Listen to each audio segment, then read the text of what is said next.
Hey guys, this is Andrew Peterson. I'm the co-CEO and co-founder of a company called Closed, and we're going to jump into the session today. It's about using win-loss analysis to hit quota with confidence by increasing your win rates. And my hope today is that you'll come away from this session feeling like you have a reliable strategy going forward for how you can help your sales team to improve sales win rates. So let's jump into this. And for starters, I want to talk about 2023. How's this year going for you so far? There's some interesting data that I recently saw from the company RepView, where they aggregate data across account executives from many companies. And I'm curious, if we were in a dialogue, you and I, how this year's been going. Because for a lot of companies, as you see in these charts, it's been a tough year. You can see that over the last 12 months, average AE quota attainment has been steadily declining to all-time lows. You see for strategic account executives, it's less than 38%. For enterprise account executives, even worse. And so I know that probably a lot of you are feeling some of these economic headwinds, the turbulence out in the environment right now. And it's an important time to be reflective as a sales leader and think about what strategies you have that maybe you haven't been tapping into that can help your sales team perform at a higher level and help your AEs hit quota more consistently and more easily. And that's one of the goals of the session today, is talk about one of these strategies that you may not have been tapping into yet that can help your sales team perform at a higher level. And one thing that I've noticed when sales leaders encounter tough times and miss quota is that the natural tendency is to look back at what happened, to see that they came up short, to look at what their win rate was and what their pipeline generation looked like and say, if going forward, if we're going to hit our quotas, we're going to have to go out and generate a whole bunch more pipeline. And they focus all of their strategies around how they can go out and get more pipeline. And maybe that means, cracking the whip, getting reps to do more activity. Maybe that's going to the marketing team and trying to get under the surface of what they're doing and how they can support you more. So, let's go out, let's generate more pipeline. We can keep our 25% win rate, like in this example, and we can get to quota. But the fact is that there's another strategy. There's another side to that coin. And that's, what could happen if instead of just focusing on pipeline generation, you started to focus a little bit more on your win rate? Because with the same pipeline that you were generating before and just a modest improvement to your win rate, you could get to that same quota number. And so that's the point of this session today, is talk about what can you do as a sales leader to actually improve your sales win rate for your team and get to your quota by addressing win rate instead of just focusing on pipeline generation. And to get this topic rolling, I want to share a story from my sales experience as a sales leader for an enterprise software company. This was over a decade ago. I was leading a sales team and we stumbled across an opportunity with Hyatt Hotels Group. And at the time, we were selling a new product, a new use case for our company that ultimately, if you look back now, became the center of what our company sold. And this company that I was a part of just got acquired for $12.5 billion. And so it was the early days back then, and we were kind of stumbling our way and figuring things out. And, Hyatt came across our pipeline. And, Hyatt Hotels Group, everybody knows, is a top 5 hotel chain, at least in North America. They've got 1,200 plus properties worldwide. They do close to $6 billion in revenue. And this particular deal, if we were to win, was going to be about 50 times the average deal size at the time for our company. It was going to be the biggest deal in company history. And we invested quite a bit of time, effort, energy in our RFP response. We felt confident that from a technological standpoint, we were the ideal vendor. And it was a very cross-functional effort. There were a lot of people outside of sales that were supporting this RFP response. And ultimately, we lost the deal. It was a crushing blow. And after the deal was lost, our CEO at the time pulled everybody that was involved in the deal into a room to have a postmortem. And we all sat around a table to talk about what we think happened, why we lost the deal, what we could learn from it that would help us win more in the future. And we all went around the table. Everybody gave their reasoning, and everybody's reasons were different. Nobody had the same story. No one had the same explanation for why we thought we lost the deal. And at some point, somebody had the epiphany and said, why don't we just go talk to Hyatt? Why don't we ask them what happened? And so we did. And fortunately, Hyatt was very gracious and willing to provide feedback to us. And they gave their explanation of why they eliminated us as a vendor. We found out that we weren't even a finalist in their decision. In fact, we were the first vendor that they threw out of the evaluation. And the reason they gave was completely different than any of the reasons that any of us had going around that table internally. And that was a wake-up moment for us. We thought, if going forward, we really want to be proactive about winning more, and we want to be a leader in this particular use case or category, we can't just rely on internal anecdotes and assumptions about why we're winning and losing. We've got to actually get direct feedback from our customers on an ongoing basis about why they make the decisions that they make. And then we can take the right actions to win more. And fortunately, we were able to do that. We got disciplined about that strategy. And over time, we emerged as the leader in that category. The main takeaway I want you to have from this session today and from that story is you can't win more or increase your win rate if you don't really know the real reasons why you win and lose. And the CRO of a company called Consensus, Rex Galbraith, he put it this way: win rate is so important, but how do you impact the number? You make more phone calls? Do you try harder? Do you negotiate harder? The numbers are important, but what feeds the numbers is what win-loss analysis provides. Win-loss analysis is the disciplined practice of going back and analyzing why you win and lose deals so that you can understand what the themes and trends are around why you win and lose, and so you can take proactive action to increase your win rate. So how do you conduct effective win-loss analysis? Well, let's get into that. The fact is, most sales teams, the approach that they take to win-loss analysis is completely inadequate. A lot of sales leaders, when they think, I need better data about why we're winning and losing, the natural instinct is go to the sales ops team and say, hey, we need this data, get this data for me, tee it up for me, build me a report, build me a dashboard, give me the data so that if I get asked in board meeting or when I'm meeting with reps, I can break this data down and we can make changes. If I meet with the product team, I can demand that they change something about product because we have the data. And the way they approach it is creating a drop-down field in the CRM. Sales reps fill out after a deal is won or lost. We already know from the Hyatt example that, at least at our company, we had no idea why we're winning and losing deals. So how can you rely on sales reps after a deal is won or lost to put in an accurate reason about what happened when they probably just don't know? And here at Closed, we're privy to some really fascinating information because we help companies conduct win-loss analysis and we have access to their CRM data. We've been able to go back and compare what sales reps report as the reasons why they win and lose deals versus what the buyers actually say when we go out and collect feedback directly from them post-decision. And this is what we've found. It's actually 85% of the time, the reason provided by the sales rep is completely wrong. And that's when we compare the one reason provided by the sales rep to the 3, 4, or 5 different reasons provided by the buyer. Because ultimately, it's not binary. Buyers have several decision factors that influence their final decision. And when we collect those decision drivers and compare those to what the sales rep said, the sales rep's reason doesn't even match a single one of the 3, 4, or 5 factors provided by the buyer. The other thing that's interesting is that 65% of the time, sales reps are wrong about the competitor, the primary competitor that they were facing in the deal. When a deal is won, who was the primary threat? When a deal was lost, who did you lose to? Sales reps don't know. 65% of the time, the data is wrong. So how do you really conduct win-loss analysis if you want accurate information about why you win and lose? The lesson is this: don't trust your CRM data to tell you why you win and lose. Instead, you need to rely on post-decision feedback from your buyers.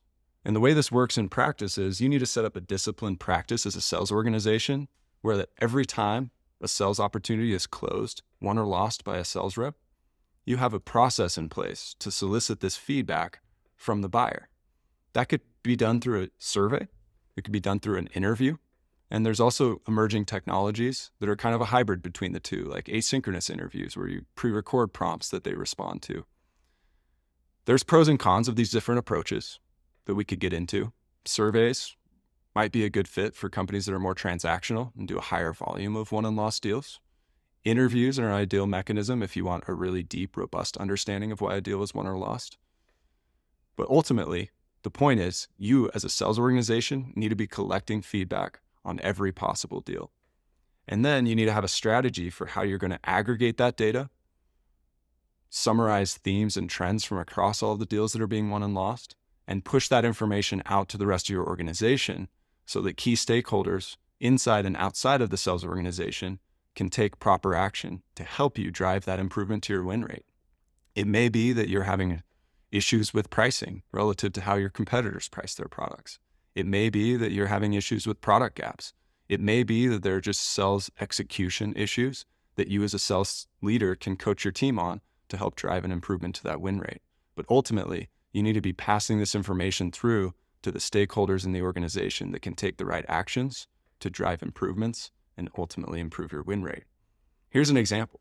Let's say your sales team recently lost a deal with UST Global. Obviously, you have some CRM data available to you, like close date, region, lead source, whatever else it might be that you're tracking in your CRM. But none of this data in your CRM, as we've already talked about, gives you the explanation for why the deal was won or lost. But as you reach out to your buyers and you solicit their feedback, you're going to be able to capture from them the 2, the 3, the 4, the 5 factors that really influence their decision. And you're also going to be able to capture the nuance between things that they appreciated about your offering versus things that were issues. And in this case, the deal was lost. And you can see that there are a couple reasons behind why the deal was lost, including some issues around data security and compliance and the company's geographic footprint and maybe the company's ability to support them as a global customer. The other thing you get from a customer when you solicit the buyer's feedback that you don't get internally is the qualitative explanation behind these factors, so that you don't just know what the factors were that impacted the deal outcome, but exactly why that was an issue in the mind of your buyer. And you can see here as we drill in and explore this decision driver around data security and compliance, we can see that they had several different issues related to this topic, including the fact that in this example, this company Meridian just didn't have SOC 2 Type 2 compliance, which must have been an important security framework for this particular customer. Over time, as you collect this type of in-depth feedback from your customers on a regular basis, you'll be able to aggregate this and ideally make it available easily to people throughout your company. And there's technologies like Close that are available nowadays to help make this process easy and help make this information accessible to people across your business, so you can hone in on exactly what issues are consistently driving your wins and losses and where you need to take action. And so let's turn to some stories of some actual customers. Craig Clark's the CMO of a company called Riskalyze. He made this statement about win-loss analysis and their journey. Win-loss analysis has been transformational. I think it's a true statement that we had many assumptions about why we win and lose, and that a good many of those assumptions have been definitively proven false. By implementing this kind of disciplined process for win-loss analysis at Riskalyze, the outcome they observed was that they made packaging changes, they made pricing changes, they made go-to-market messaging changes and positioning changes, and even changes to reduce churn. And he said, anecdotally, we're sporting a 50+% win rate, up from the 30% range in the pre-closed or pre-win-loss analysis era. Likewise, there's other benefits to conducting win-loss analysis beyond learning exactly what the recipe is for improving your company's win rate. A company called Hello Heart, their CRO, Tom Call, was recently on a webinar talking about the impact of win-loss analysis. And he said that in a particular case where they had a lost deal, the sales rep heard a no, but the closed interviewer that was soliciting feedback from that customer heard not now, and surfaced information that was helpful for them to realize that this deal was still in play. He said, if that interview hadn't happened, we probably would have just put that deal to the side and not pursued it. Instead, we've got a late stage $500,000 opportunity on our hands. And so we've actually found at Close that about 1 in 10 losses that are marked lost by sales reps are actually viable win-back opportunities where the customer is actually still interested, or maybe they have buyer's remorse with the solution that they purchased, and they are interested in being re-engaged and reconsidering their decision. Another interesting story, circling back to Rex Galbraith from Consensus, is you never know what you're going to learn about your particular solution and offering. In the case of Consensus, they found consistent feedback from customers who were surprised by the low price of their offering. Historically, their sales reps had been nervous to quote the prices that they were quoting, but they found through their win-loss analysis program that customers didn't just not have sticker shock. They were surprised at how cheap that the solution was, given the value proposition. And they were able to raise prices by 30%. That's a 30% increase to revenue immediately because of what they found from their win-loss program. So the benefits of win-loss analysis are clear. It's a strategy that sales leaders can't afford to live without. If you're intent on trying to improve your win rate, the only way to do it is by capturing direct feedback from your buyers about the real reasons why you're winning and losing so that you can proactively address those and improve your win rate in the future. But one of the important principles that I think you need to take to heart if you're intent on implementing win-loss analysis is that you have to be ready to hear some tough feedback and learn some tough lessons from your buyers. And that's where I like a story about the USC Trojans. When Pete Carroll was the coach of the USC Trojans in the early 2000s, and they were consistently winning national championships, one of the things that he did to establish a championship culture was he instituted something called Tell the Truth Mondays, where after the weekend, after everybody been able to decompress and reflect on the outcome, win or loss, the team would come back together for film study. And they framed it as Tell the Truth Monday so that everybody knew and was comfortable with the fact that they were going to address the hard truths about their performance head on and discuss as a team exactly where they fell down and exactly where they could have improved. And then throughout the week, work to address those shortcomings. When you conduct win-loss analysis, the fact is you're going to hear hard truths from your buyers about what you could have done better, perhaps in the sales process, perhaps from a product standpoint.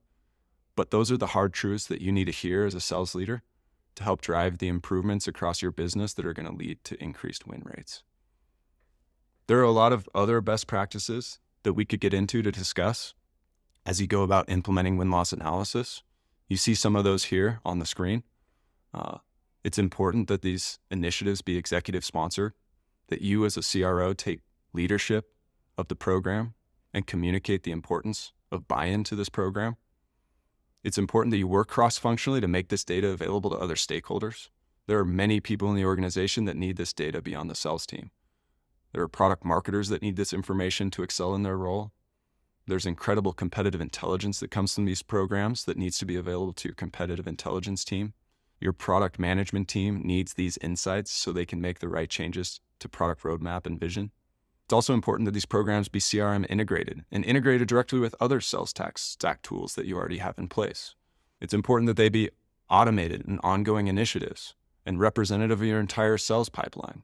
You shouldn't be picking and choosing random deals to analyze. You should be looking at the big picture and getting feedback from all of your wins and losses, and then making this data accessible and transparent to all of the key stakeholders across your organization. And we know it's not an easy process. And so at Close, we've put together a toolkit that can help you get started.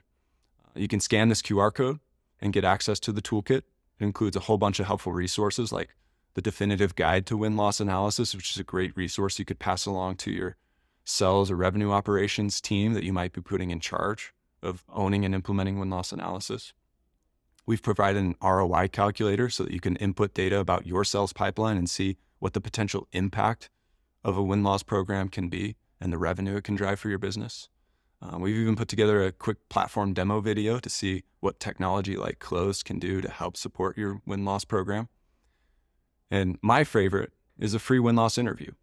Close will go out and conduct as a neutral third party an expert win-loss interview of a recent win or loss that you've had so that you can see the power of buyer feedback for one of your own sales opportunities. Download this toolkit and get started. And feel free to reach out to me directly if you have questions or follow-ups. You can find me on LinkedIn and send me a direct message there, or shoot me an email at andrew@close.com. So my hope with this toolkit and with these learnings from today's session is that you'll be able to go back and reflect on the efforts you've been making to drive the performance of your sales team. Think about, am I a sales leader that's been relentlessly focused on pipeline generation, and I need to spend a little bit more time, effort, and energy focusing on our win rate? And if so, I hope that we've had some takeaways from this session today that are going to help you go proactively drive an improvement to win rate so that you can hit quota with confidence and improve sales performance in the future. Thanks for joining.